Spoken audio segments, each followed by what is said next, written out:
का हमारा topic principal and general solution of trigonometric equation है। और अगर आपने मेरा चैनल सब्सक्राइब नहीं किया तो सब्सक्राइब कीजिए। चलिए ठीक है, principal and general solution of trigonometric equations.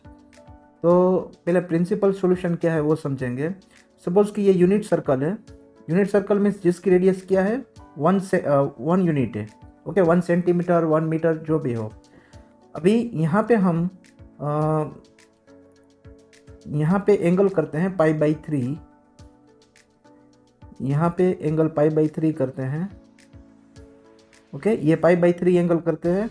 तो इसका जो कोऑर्डिनेट है, पोलर कोऑर्डिनेट, वो cos π/3 और comma sin π/3। Okay, sin π/3 cos π/3।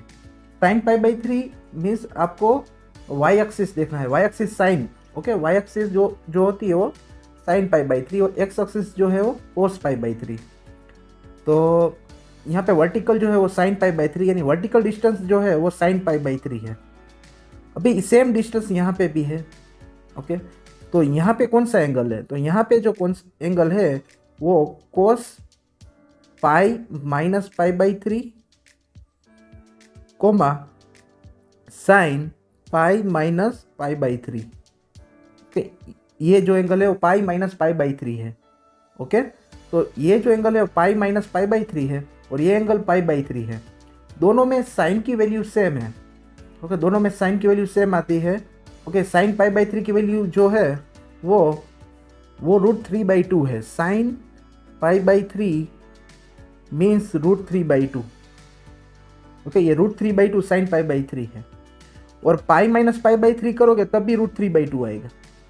यानी जो वर्टिकल डिस्टेंस है ये साइन वाला, ओके, वर्टिकल डिस्टेंस है वो सेम होता है। यानी कि इसका मतलब क्या हुआ कि कोई भी ट्रिग्नोमेट्री इक्वेशन है उसका एंगल 0 to 2π, यानी पूरे सर्कल में उसका सॉल्यूशन दो बार मिलता है। दो बार उसकी वैल्यू सेम आती है। ओके, 2π में पूरा सॉल्यूशन है, 0 to 2π ये पूरा सर्कल हुआ, उसमें दो बार उसकी वैल्यू रिपीट होती है, यानी उसके दो सॉल्यूशन है। कौन कौन से सॉल्यूशन है, तो यहाँ पे हमने देखा कि sin π/3 उसमें भी √3/2 आता है और sin π-π/3 का मतलब क्या हुआ, अब एलसीएम ले लो। तो एलसीएम लोगे तो क्या होगा, sin 3π - π, 3π - π/3। ओके, 3π - π का मतलब क्या हुआ, 2π। तो यहाँ पे आपको 2π मिलेगा, 2π/3। ओके, तो 2π/3 का सॉल्यूशन और π/3 का सॉल्यूशन, दोनों का सॉल्यूशन √3/2 है। यानी कि इसके दो सॉल्यूशन मिले 0 से 2π में। तो सभी ट्रिग्नोमेट्री इक्वेशन में 0 to 2π में दो सॉल्यूशन मिल जाते हैं। तो वो जो दो सॉल्यूशन है, ओके, ये जो दो सॉल्यूशन जो आपको है वो प्रिंसिपल सॉल्यूशन बोलते हैं उसको। ओके, अभी ये जो सर्कल है, ओके, उसमें 2π में दो सॉल्यूशन, 4π में 4, 6π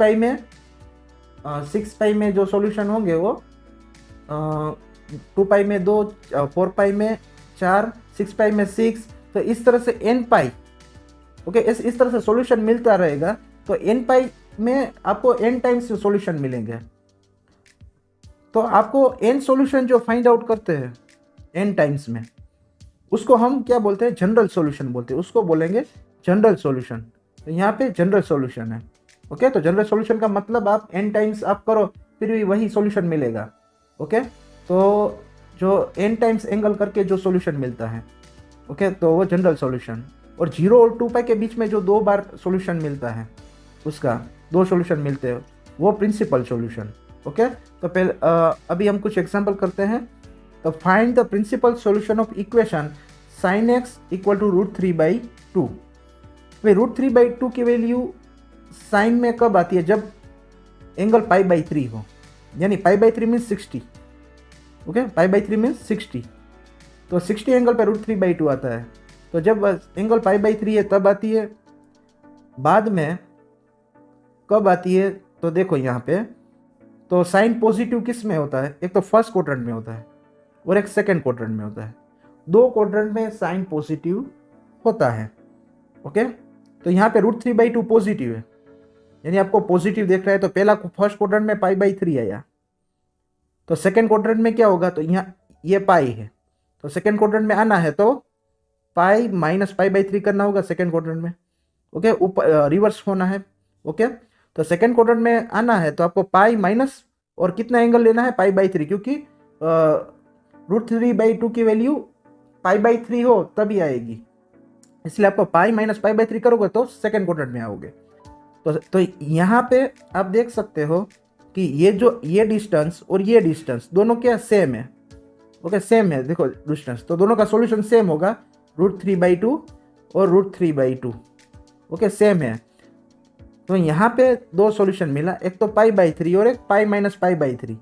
पाई माइनस π/3 का मतलब क्या होता है, पाई माइनस π/3 मीन्स 2π/3, क्योंकि अगर हम एलसीएम लोगे तो 3π माइनस π/3। ओके, तो क्या होगा, 2π/3 होगा। ओके, यानी पाई माइनस π/3 का मतलब क्या है, 2π/3, यानी हमारा सॉल्यूशन दो मिला, π/3 और 2π/3। इसी प्रकार यहाँ पे देखो 10 की वैल्यू नेगेटिव दी हुई है। अभी 10 नेगेटिव किस में है देखो, तो 10 नेगेटिव एक तो सेकेंड क्वाड्रेंट में होता है और एक फोर्थ क्वाड्रेंट में होता है, क्योंकि इसमें साइन और कोस की वैल्यू, कोस की साइन अलग होती है। यहाँ पे देखो सेकेंड क्वाड्रेंट में कोस नेगेटिव तो साइन पॉजिटिव होता है।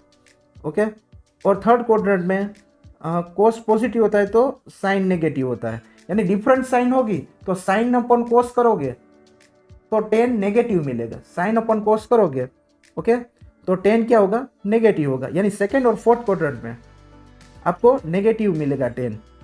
अभी 1/√3 कब होती है उसकी वैल्यू, वो आपको देखना है। तो 1/√3 π/6 में 10 π/6 से वो 1/√3 आता है। π/6 का मतलब क्या होता है, 30 एंगल, 10 30 1/√3। अभी ये नेगेटिव है, यानी ये सेकेंड क्वाड्रेंट में होगा। आपको सेकेंड क्वाड्रेंट में अगर एंगल लिखना है तो आप किस तरह से लिखोगे, तो सेकेंड क्वाड्रेंट में अगर आपको एंगल लिखना है तो ये देखो यहाँ पे सेकेंड क्वाड्रेंट ओके, और ये फोर्थ क्वाड्रेंट, तो यहाँ पे पाई होता है, तो पाई और ये रिवर्स होना है तभी सेकेंड क्वाड्रेंट में आ सकते हो। तो यहाँ पे जो एंगल होगा वो पाई माइनस π/6 ओके। π/6 हमको मिला था क्योंकि उसकी वैल्यू 1/√3 है, तो पाई माइनस π/6। और इसमें किस तरह से लिखोगे यहाँ पे ओके, तो यहाँ पे इस तरह से भी लिख सकते हो, ये पूरा 2π है, पूरा सर्कल 2π का है ओके, पूरा सर्कल ये पाई बाद में ये 2π, तो ये 2π माइनस π/6, 2π में से π/6 माइनस करो ओके, तो ये यहाँ पे मिलेगा ओके। तो इस तरह से आपको 10 की वैल्यू जो है वो नेगेटिव किस में होगी, सेकेंड और फोर्थ क्वाड्रेंट में, और उसमें 1/√3 कब आएगी, जब एक एंगल जो है वो 2π माइनस π/6 और दूसरा एंगल जो है वो पाई माइनस π/6। बाद में इसको सोल्व करना है, तो इसको अभी देखो, इसको सोल्व करोगे तो क्या होगा, 6π माइनस π/6 यानी 5π/6 ओके। और इसको अगर सोल्व करोगे एलसीएम लेके तो यहाँ पे होगा 12π माइनस π/6, तो यानी इसका क्या होगा 11π/6। तो यहाँ पे 11π/6 और 5π/6 ओके। तो ये जो दो सॉल्यूशन मिले जिसमें इसकी वैल्यू -1/√3 आएगी, तो ये दोनों प्रिंसिपल सॉल्यूशन है जो 0 और 2π के बीच में है, 0 और 2π ओके। यहाँ पे इक्वल टू ये जो एंगल जो है उसको x जो है वो लेस देन 2π और ग्रेटर देन इक्वल टू 0, यानी 0 और 2π के बीच का सॉल्यूशन है, उसको प्रिंसिपल सॉल्यूशन बोलते हैं। जनरल सॉल्यूशन में आपको n टाइम्स करना है ओके। अभी कुछ थ्योरम है यहाँ पे, तो यहाँ पे थ्योरम है sin x equal to sin y, तो ये आपको दिया हुआ है और आपको ये प्रूव करना कि x equal to nπ plus -1 exponent n equal to y, ये जो एंगल होगा ना तभी ये पॉसिबल होगा sine X equal to sine Y. तो अभी ये आपको सोल्व करना है, तो पहले आपको देखो इक्वेशन बनाना है। तो साइन वाई इस तरफ जाएगा तो माइनस हो जाएगा, तो यहाँ पे जो आता है वो sine x minus sine Y equal to 0। अभी sine x minus sine Y, इसमें आइडेंटिटी लगाओ, तो इसकी आइडेंटिटी क्या होगी, तो यहाँ पे आएगा 2 cos x plus y upon 2 sine x minus y upon 2। ये आइडेंटिटी है जो ट्रिग्नोमेट्री में हमने प्रीवियस टॉपिक में हमने पढ़ा था। तो sine x minus sine y यानी 2 cos x plus y upon 2 sine x minus y upon 2। अभी आप देखो ये इक्वल टू 0 दिया हुआ है, इसका मतलब क्या होता है कि अभी पहले हम इस ये 2 को डिनोमीटर में जाने देंगे तो वो 0 हो जाएगा। तो हमारा जो इक्वेशन जो बनेगा वो क्या होगा, तो cos x plus y upon 2 sine x minus y upon 2। अभी 2 डिनोमीटर में जाके 0 हो गया। अभी इसका मतलब क्या हुआ कि ये इन दोनों का प्रोडक्ट 0 है। इसका मतलब ये है कि या फिर cos x plus y upon 2 0 होगा, या फिर sine x minus y upon 2 0 होगा, दोनों में से एक 0 होंगे। ओके, तो हम इस तरह से हम लिख सकते हैं कि cos x plus y upon 2 equal to 0, sine x minus y upon 2 equal to 0। अभी आपको दिखाऊं कि कोस जो है वो 0 कब होता है, कोस पाई बाई 2। ओके, आपको ये सर्कल है तो यहाँ पे कोस की वैल्यू कब 0 होती है, ओके, तो ये पाई बाई 2 में होती है। बाद में यहाँ पे कोस 0 हो जाएगा क्योंकि एक्स कोऑर्डिनेट 0, यहाँ पे भी कोस 0 हो जाएगा क्योंकि एक्स कोऑर्डिनेट 0, यानी ये है 3 पाई, ये जो होगा वो 3 पाई बाई 2। ओके, फिर से इधर पे जाएगा तो फिर से प्लस पाई बाई 2 मीन्स फिर से 5 पाई बाई 2, इसमें भी 0 होगा, यहाँ से फिर से जाएगा तो ओके। इस तरह से सर्कल ऐसा रोटेट होता रहेगा, इस तरह से आपको एंगल मिलते रहेंगे। तो यहाँ पे n टाइम्स, यानी हमने देखा कि भाई पाई बाई 2 में, बाद में 3 पाई बाई 2 में, बाद में 5 पाई बाई 2 में। आप देख सकते हो कि यहाँ पे जो है ये यहाँ पे ओड नंबर आ रहे हैं, देखो ये 1, ये ओड, यहाँ पे 3 ओड, यहाँ पे 5 ओड। तो ओड नंबर को हम किस तरह से लिखते हैं, तो 2n प्लस 1, ये ओड नंबर को जनरल फॉर्म में लिखते हैं।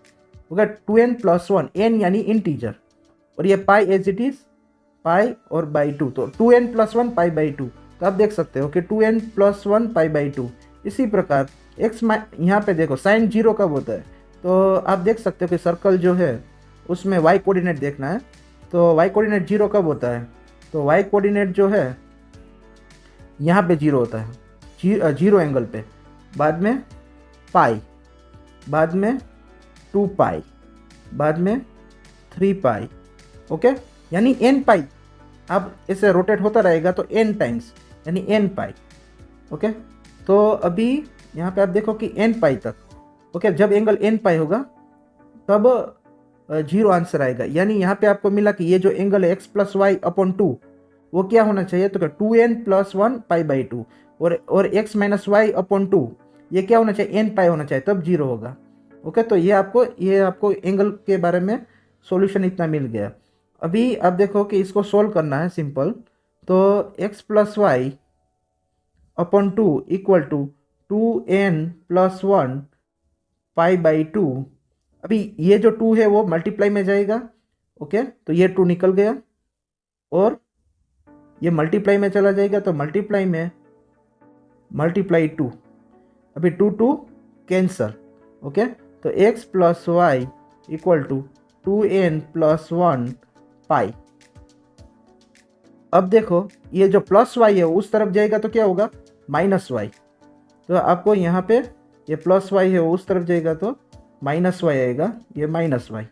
ओके, तो x इक्वल टू क्या मिला, तो x इक्वल टू आपको 2n plus 1 pi minus y. Okay, तो इस तरह से हुआ है।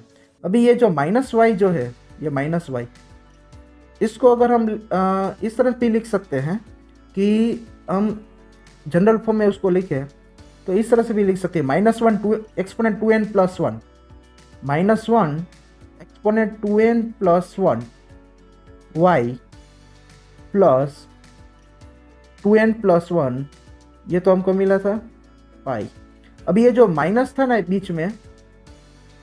बीच में माइनस, उसको प्लस कर दिया ओके, और -1 इस तरह से ले लिया, और उसका एक्सपोनेंट अगर ओड होगा, -1 का एक्सपोनेंट अगर ओड होता है तभी वो माइनस रहता है, इसलिए मुझे एक्सपोनेंट में 2n+1 रखा। अगर इवन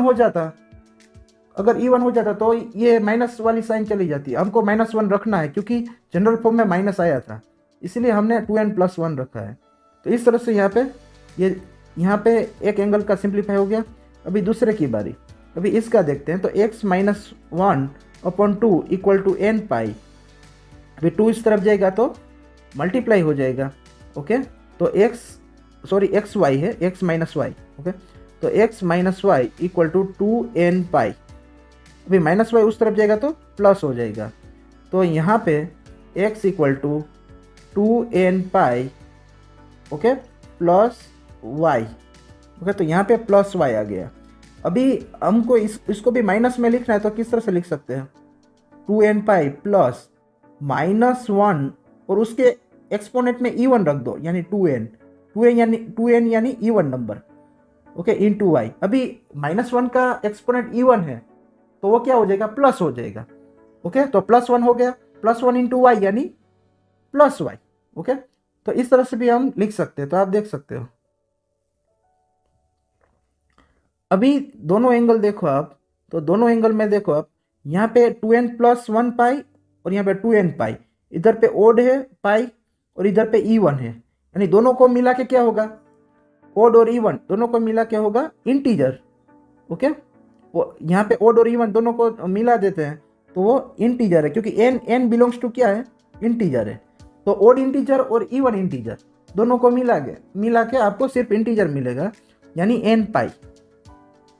बाद में आप देखो, यहाँ पे आप देख सकते हो कि यहाँ पे -y और यहाँ पे +y।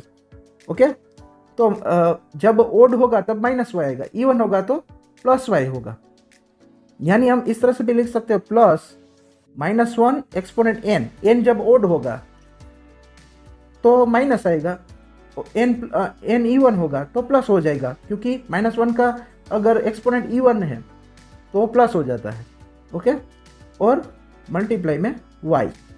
ओके, तो इस तरह से यहाँ पे ये दोनों मिला के ये हुआ है। तो इस तरह से ये हमारा जनरल सॉल्यूशन मिला। ये जो मिला वो जनरल सॉल्यूशन, जो हमको वेरीफाई करना था कि ये आता है। ओके, तो इस तरह से हम ये जनरल सॉल्यूशन फाइंड आउट कर सकते हो। Okay, thank you for watching. अगर आपको ये वीडियो अच्छा लगा हो तो मेरी चैनल जयमीन एजुकेशन को सब्सक्राइब कीजिए और बेल आइकॉन को दबाइए।